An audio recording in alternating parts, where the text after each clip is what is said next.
ये बात सिर्फ कांग्रेस पार्टी की नहीं है। इस देश में जो चल रहा है, विपक्ष के पार्टी के नेताओं को जबरदस्ती झूठे केस लगाकर, दबाव बनाकर, एजेंसीज का दुरुपयोग कर कर उनको घेरने की कोशिश की जाती है, उनका चरित्र हनन किया जाता है। और जो चंडीगढ़ में हुआ, जो वैलिड वोट्स को निर्वाचन अधिकारी खुद खराब कर रहे हैं और फिर बहुमत के बावजूद भी भाजपा वहाँ जीत जाती है। जिस तरह विपक्ष के नेताओं को दबाव बनाकर अपने साथ जोड़ा जाता है, पार्टियों को तोड़ा जा रहा है, नेताओं को इनकम टैक्स, सीबीआई, ईडी के शिकंजे में फंसाने की कोशिश की जाती है। और जो जिस तरह से पूरा घटनाक्रम झारखंड का हुआ, वो लोकतंत्र के लिए बहुत बड़ा खतरा है।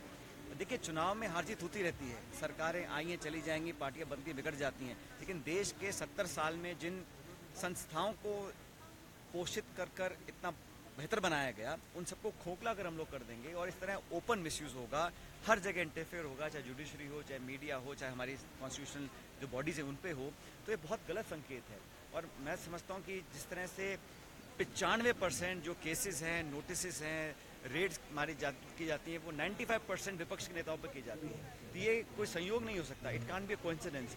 इसलिए देश भी इस पूरे मामले को देख रहा है और जिस प्रकार से राजनीति हो जा रही है, दबाव की राजनीति, आक्रमण की राजनीति, टकराव की राजनीति, ये एक गलत संकेत है हमारे लोकतंत्र के लिए। सर, भजनलाल शर्मा जी ने, मुख्यमंत्री जी ने लगातार जो कांग्रेस पार्टी में आरोप लगाए थे, पर्ची सरकार, उन्होंने कहा धरती सरकार है, धरती पुत्रों की सरकार है। सर, इतनी अगर धरतीपुत्र सरकार थी तो चलते चुनाव में आचार संहिता लगी हुई थी, अपने उम्मीदवार को मंत्री बना दिया और उपचुनाव में हमारा उम्मीदवार जीत कर गया। अगर इतना बहुमत जनता साथ थी तो उपचुनाव में ज़्यादातर रूलिंग पार्टी जीतती है। और जिस आचार संहिता में आप एक कांस्टेबल का ट्रांसफर नहीं कर सकते, आप वहाँ पे अपने उम्मीदवार को मंत्री बना दें, बावजूद उसके कांग्रेस पार्टी चुनाव जीतती है, ये संकेत देता है कि जनता को आप ये मत समझिए कि सारा वोट हमारी जेब में है।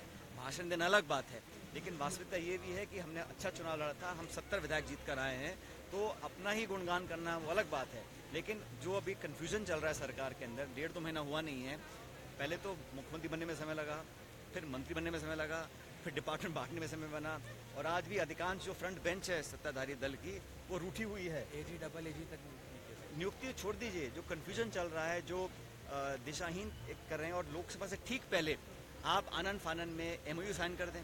एमओयू पे चर्चा सदन में हो रही है, लेकिन एमओयू रखा नहीं गया। आप चर्चा उस डॉक्यूमेंट पे करना चाह रहे हैं जो आज तक किसी ने देखा ही नहीं है। आपने ईआरसीपी पे जो स्टेटमेंट आए, अब मैं भाजपा के नेताओं को आवेदन करना चाहता हूँ कि आपने चुनाव से पहले जो भाषण दिए थे, कितना पानी आपने राजस्थान के लिए मांगा था जब हमारी सरकार थी, और जब आप एमओयू साइन कर रहे हैं, अब आपने कितना कमिटमेंट किया है। तो सिंचाई हो, इंडस्ट्री का हो, पीने का पानी हो, हर जगह राजस्थान का हक अगर मारा जाएगा, उसको बर्दाश्त नहीं करेंगे।